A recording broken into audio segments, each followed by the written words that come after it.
তাই মনে রাখবেন আল্লাহ নবীকে ভোলাবা ষড়যন্ত্র চলছে। এ আমার আব্বা জানেরা, আমার আম্মা জানেরা, আমার ভাইরা বোনেরা, নামাজ আমাদের জন্য ফরজ, রোজা আমাদের জন্য ফরজ, মালদারদের জন্য যাকাত ফরজ, মালদারদের জন্য হজ ফরজ।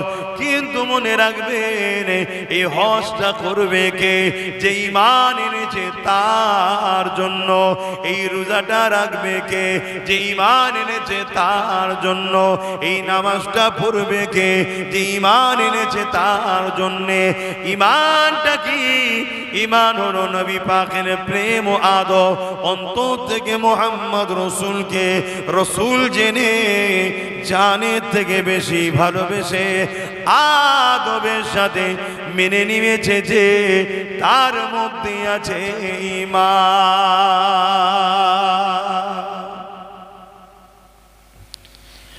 এ নওজওয়ানেরা, আজ বড় চক্রান্ত চলছে আমাদের দিল থেকে নবীর আজমতকে বার করবে বলে, আমাদের দিল থেকে নবীর প্রেমকে বার করবে বলে, আমাদের দিল থেকে নবীর আদবকে বার করবে বলে। কেননা আমাদের অন্তরে যতদিন ঈমান আছে, আজ যদি আমিও দুনিয়া ধোঁকায় পড়ে ভুল রাস্তায় যদি চলে যায়, দুনিয়া ধোঁকায় পড়ে আজ আমি যদি গাফলতির মধ্যে রয়েও যাই, দুনিয়া ধোঁকায় পড়ে আজ যদি আমি পাপাচারের মধ্যে জড়িয়ে যাই, ওই ঈমান একদিন আমাকে দুনিয়ার ধোঁকা থেকে টেনে নিয়ে আসবে। ওই ঈমান একদিন দুনিয়ার পাপাচার থেকে টেনে নিয়ে আসবে। ওই ঈমান একদিন আমাকে আল্লাহর ঘরে নিয়ে যাবে। ওই ঈমান একদিন আমাকে নামাজি মুসল্লি বানিয়ে আল্লাহ আল্লাহ আল্লাহ আল্লাহ জিকির করতে করতে আল্লাহটাকে দুনিয়া থেকে যাওয়া নসিব করবে। ঈমান যদি না থাকে, নামাজ পড়ো, অনেক লোক আছে বেটার বে দিয়ে ফোন লেওয়া বন্ধ করে না। নামাজ পড়ো, অনেক লোক আছে পরচর্চা পরনিন্দা ছাড়ে না।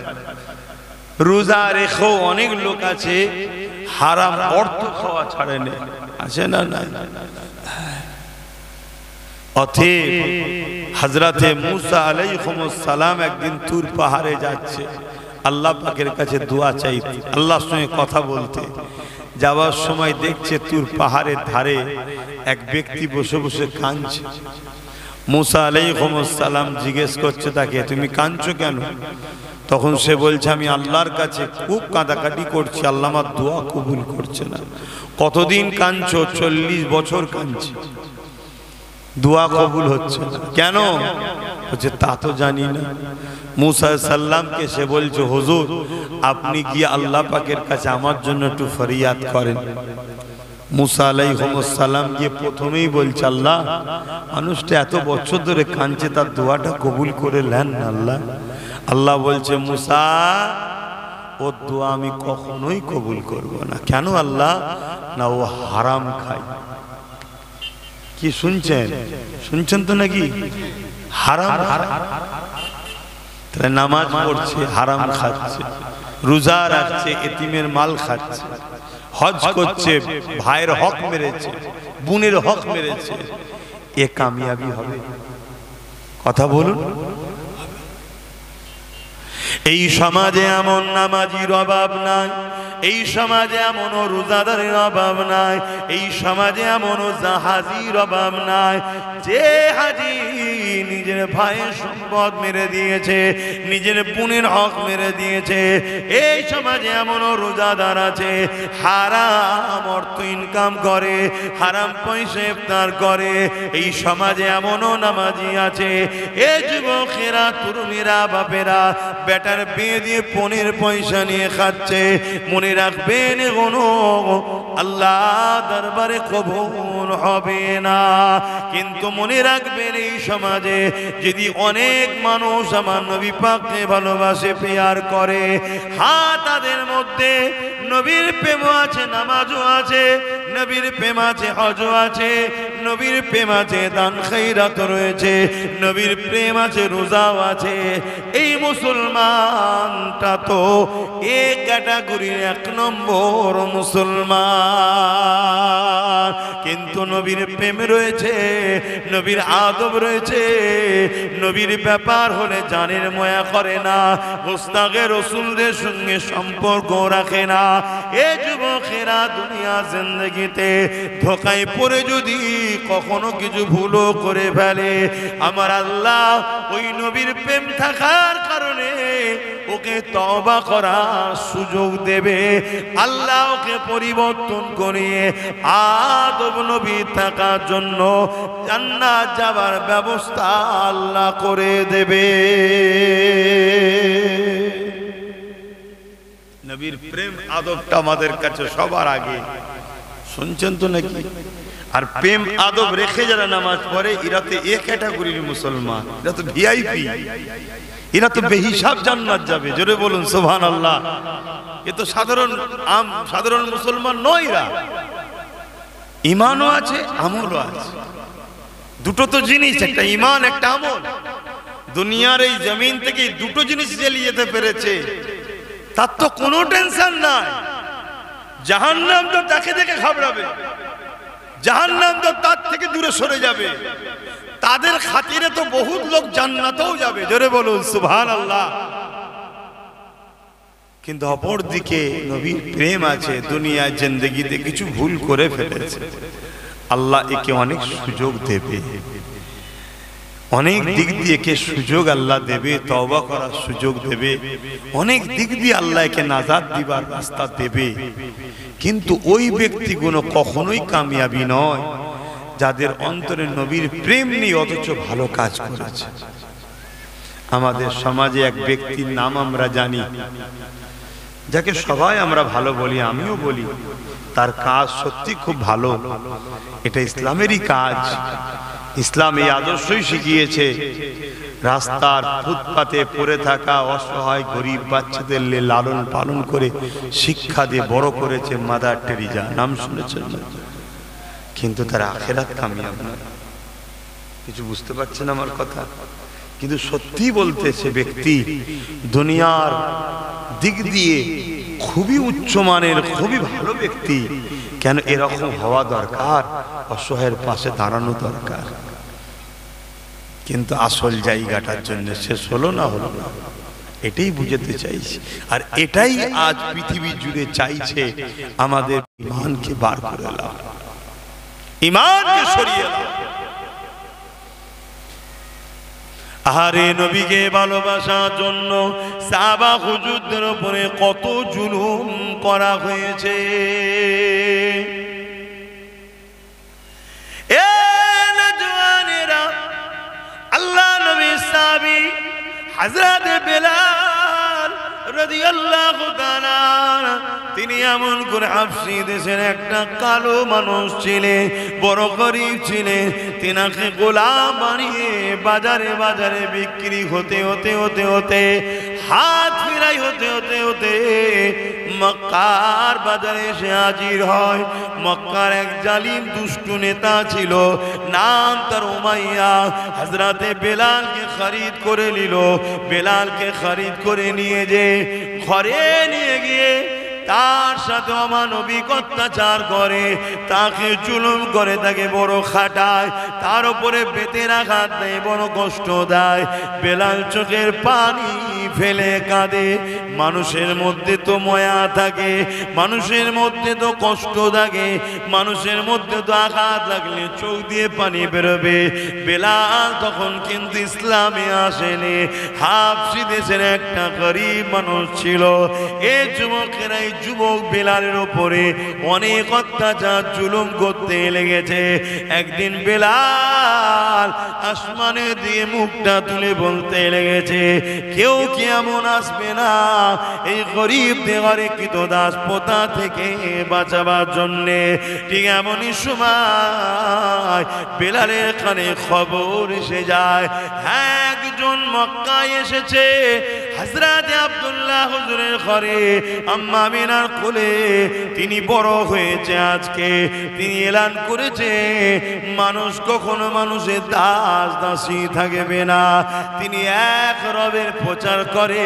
তিনি বলে লা ইলাহা ইল্লাল্লাহ, লা ইলাহা ইল্লাল্লাহ, লা ইলাহা ইল্লাল্লাহ, লা ইলাহা ইল্লাল্লাহ। বেলাল এই খবরটা পেয়ে গোপনে গোপনে আমার রাসূলুল্লাহ কদমে হাজির হলে আল্লাহ নবীর কাছে গিয়ে বেলাল কাঁদে আর বলে কেউ কি নাই আমাদেরকে গোলামি থেকে বাঁচাবার। আল্লাহ নবী বলল বেলাল রে, অবশ্যই সময় এসেছে আমার আল্লাহ তোমাকে গোলামির শিকল ভেঙে আজাদ করিয়ে দেবে। এই জন্যই তো আমি মুহাম্মদ এসেছি। এ যুবকেরা, হযরত বেলাল আমার রাসূলুল্লাহর হাতে হাত দিয়ে ঈমানের কালেমা পড়ে নিলে, কিন্তু কালেমা হৃদয়ের মধ্যে রাখলে।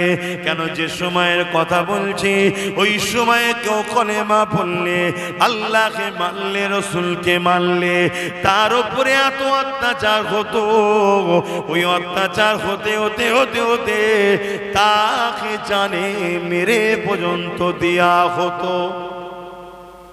মাইকা বুঝতে পারছেন? আমি সবাইকে জিজ্ঞেস করছি, বুঝতে পারছেন? পিছনের ভাইয়েরা মাইকের আওয়াজ বুঝতে পারছে? সেই সময়ের কথা বলছি। যেমন রিসেন্ট আমার দেশে শুরু হয়েছে, আল্লাহর নাম নিলে মারছে, রাসূলের নাম নিলে মারছে। কি জানেন তো নাকি? মব লিঞ্চিং করে পিটিয়ে পিটিয়ে মেরে দিচ্ছে। এগুলো আমাদের দোষ আছে অবশ্য। আল্লাহ আমাদেরকে এত ক্ষমতা দিবার পরও আমরা সর্বসময় চাটুকারি করে বেড়াচ্ছি, চাটুকারি করে বেড়াচ্ছি। নিজের পায়ে দাঁড়াবো, নিজের ক্ষমতায় দাঁড়াবো, নিজের হয়ে দাঁড়াবো, নিজে ঐক্য তৈরি করব, নিজের হক নিজে বুঝে লব। এটা না করে শুধুমাত্র চাটুকারি করছি। খেটে বড় না হয়ে চেটে বড় হওয়ার স্বপ্ন দেখছি। এজন্য আজকে আমাদের এই দুর্দশা হচ্ছে।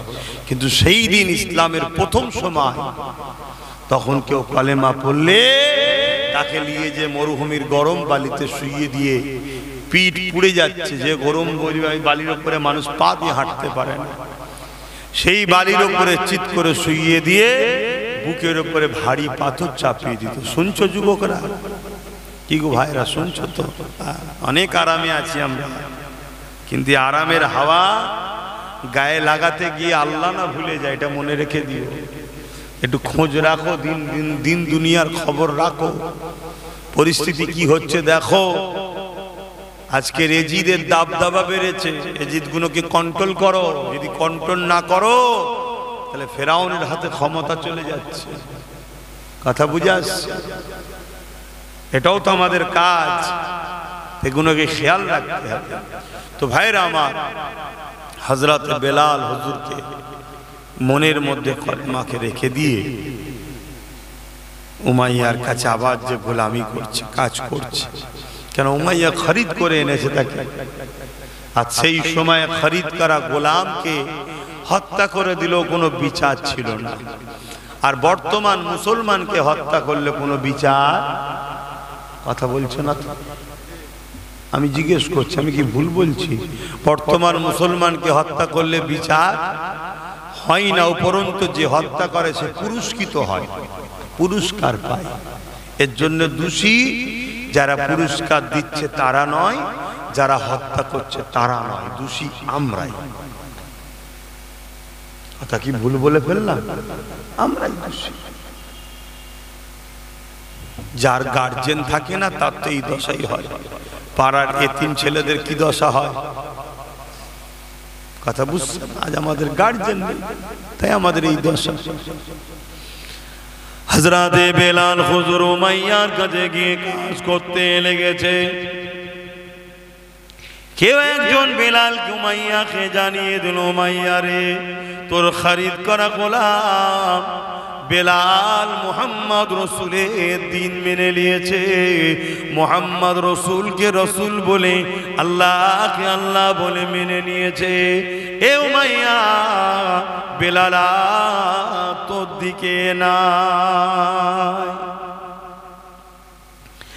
এ নওজওয়ানেরা ওই সময় উমাইয়া বেলালকে ডাক দিয়েছে, এ বেলাল, শুনলাম নাকি তুমি আমাকে ছেড়ে দিয়ে, আমাদের দল জামাতকে ছেড়ে দিয়ে, আমাদের কথা ছেড়ে দিয়ে মুহাম্মদ রসুলকে রসুল বলে, আল্লাহকে আল্লাহ বলে ইমানের নূরে কলেমা পড়ে নিয়েছো। এ বেলাল, এটা কি ঠিক কথা? বেলাল চিন্তা করতে লেগেছে, আমি যদি সত্য কথা বলি এ জালিমরা আমাকে জানও মেরে দিতে পারে, কিন্তু মিথ্যা কথা যদি বলি আল্লাহ পাক নারাজ হয়ে যাবে। আমি আমার সুরুষটাকে নারাজ করব না। আমার জান তো একদিন যাবে, জান চলে যায় চলে যাক, আমার সৃষ্টিকর্তা আল্লাহকে নারাজ করব না। ঈমান তো এইটা। ঈমান কি? এই একটা মিথ্যা কথা বলতে চাইছে না, যেটা বললে জান চলে যেতে পারে, জান যাই যাক, কিন্তু মিথ্যা বলবো না। আর আজকে আমরা কি করছি বলুন বলুন? সামান্য দুনিয়ার জন্য আমরা ঈমানকে বিক্রি করে দিচ্ছি, দ্বীনকে বিক্রি করে ফেলছি।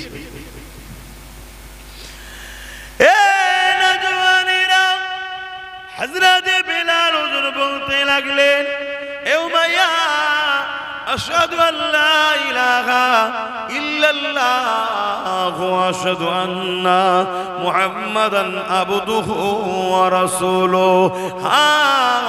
আমি আল্লাহকে আল্লাহ বলে মেনে নিয়েছি, হযরত নবী মুহাম্মদ রাসূলুল্লাহ, যিনি আল্লাহ পাকের পাঠানো রাসূল ও আল্লাহর বান্দা, তার দেয়া দিয়ে দিয়েছি।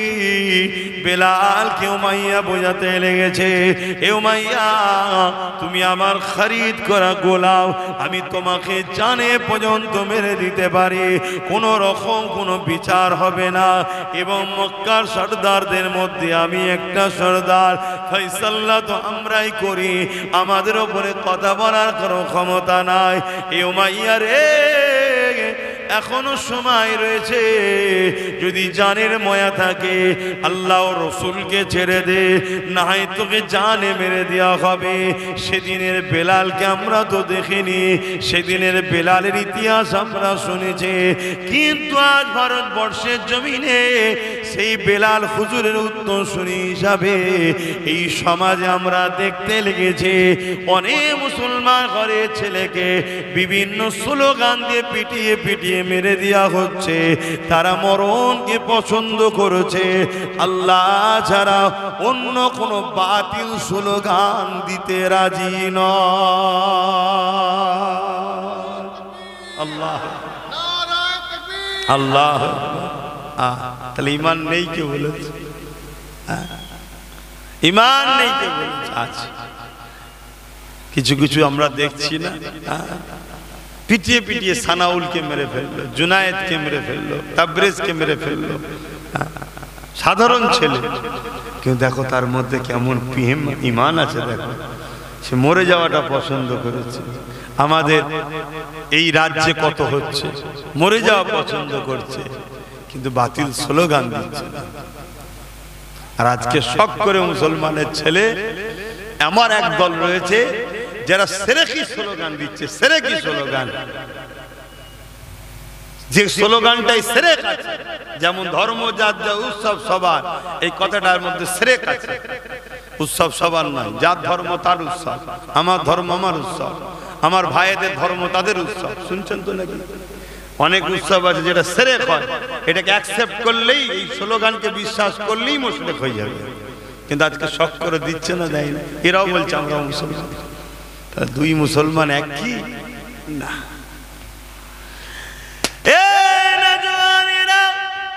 দাড়ি রাখা সুন্নাত, টুপি পরা সুন্নাত, তার ঈমানের মধ্যে টুপি মানের মধ্যে দাড়ি রেখে যদি ইসরে কি স্লোগান দেয়, ওই স্লোগান দিয়ে দাড়ি রেখে কোনো লাভ হবে না।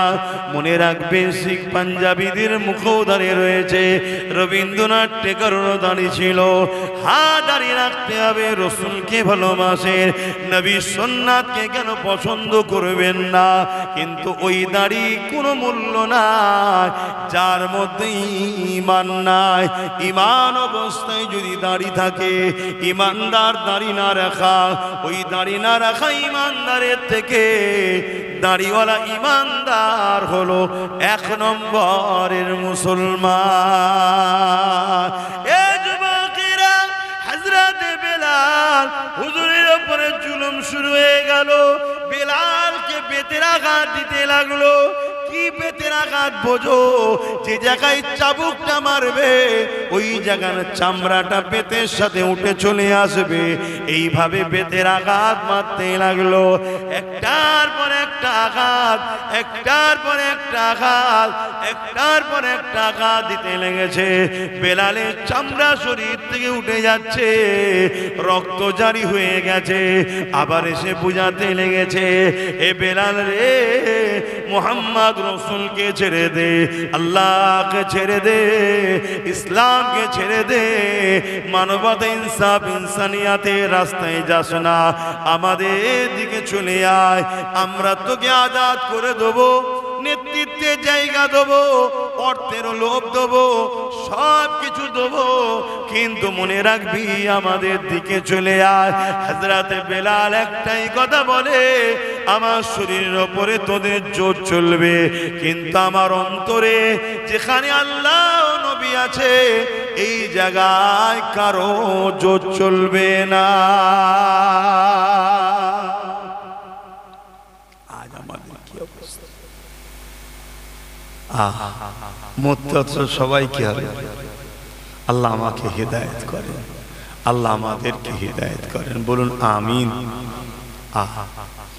কখন যে নিঃশ্বাস পড়াবে আমার আমি জানি না, আপনারা জানেন আপনাদের কখন পড়াবে।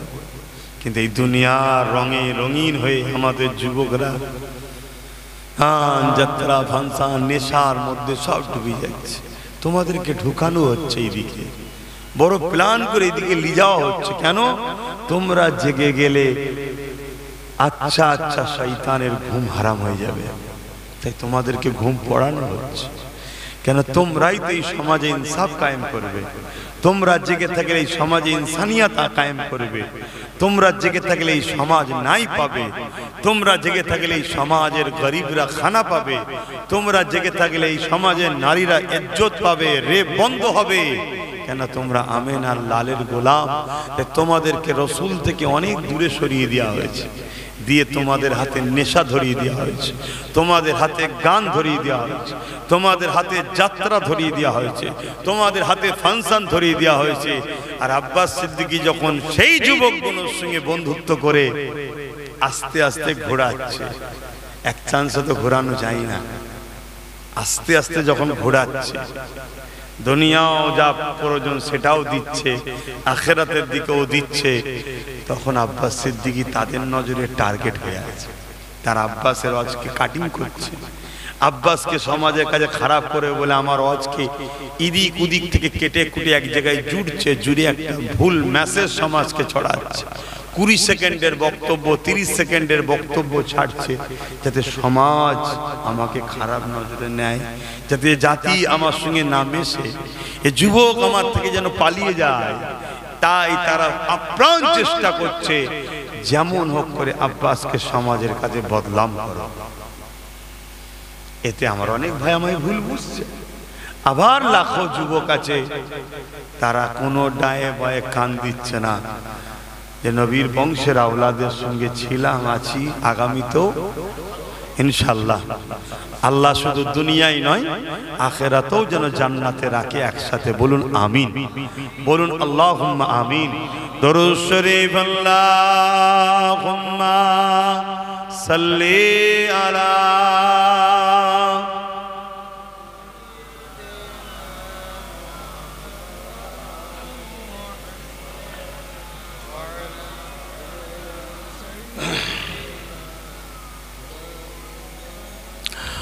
خدا کی عظمت کیا ہے محمد مصطفیٰ جانے مقام مصطفیٰ کیا ہے محمد کا خدا জানে আমার নবীর যে হাকিকাতে কি মাকাম আমার আল্লাহ ছাড়া কেউ জানে না মদিনে হাজিরি কে मांगते रहना दुआ यारो मदीने हाजरी के मांगते रहना दुआ यारो अशुर होगा या नहीं होगा अशुर होगा या नहीं होगा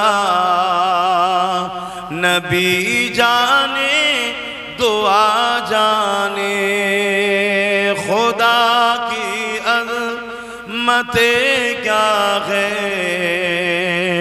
मोहम्मद मुस्तफ़ा जाने मकाम मुस्तफ़ा क्या है मोहम्मद का खुदा जाने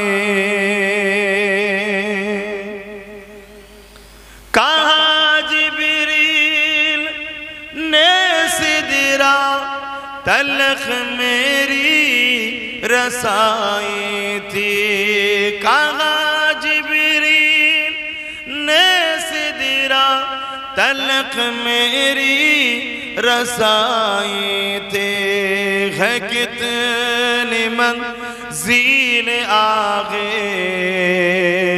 नबी जाने खुदा जाने खुदा की मत क्या है मोहम्मद मुस्तफ़ा जाने मकाम मुस्तफ़ा क्या है मोहम्मद का खुदा जाने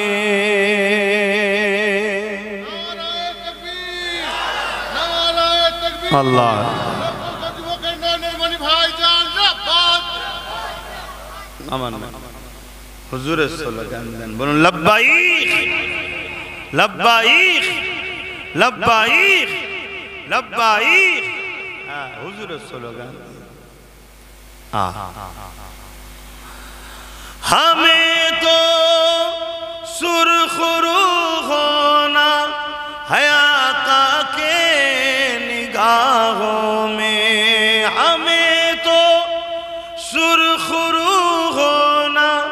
हयाका के निगाहों में ज़माने का है क्या नासे ज़माने का है क्या नासे बुरा जाने भला जाने खुदा की अज़मत क्या है मोहम्मद मुस्तफ़ा जाने मकाम मुस्तफ़ा क्या है मोहम्मद का खुदा जाने अल्लाहुम्मा सल्ली अला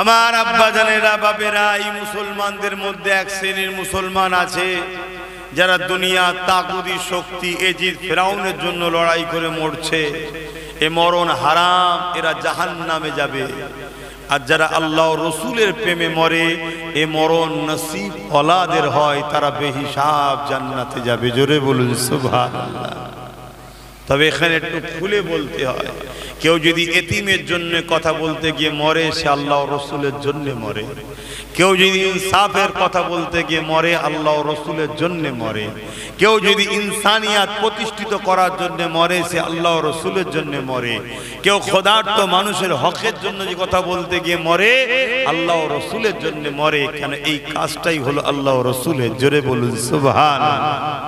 কিন্তু অপরদিকে কেউ যদি গরিবকে লুটার জন্য মরে, এতিমের মাল ঝাড়ার জন্য লড়াই করে, সমাজকে লুটার জন্য লড়াই করে, চুরি ডাকাতি সম্পদ বাটোয়ারা করার জন্য লড়াই করে, লোককে লুটবার জন্য লড়াই করে, সে মরণটা হলো শয়তানের পক্ষে, সেরা জাহান্নামে যাবে। সে মুসলিম দাবি করলেও জাহান্নামে যাবে। শুনছেন তো নাকি?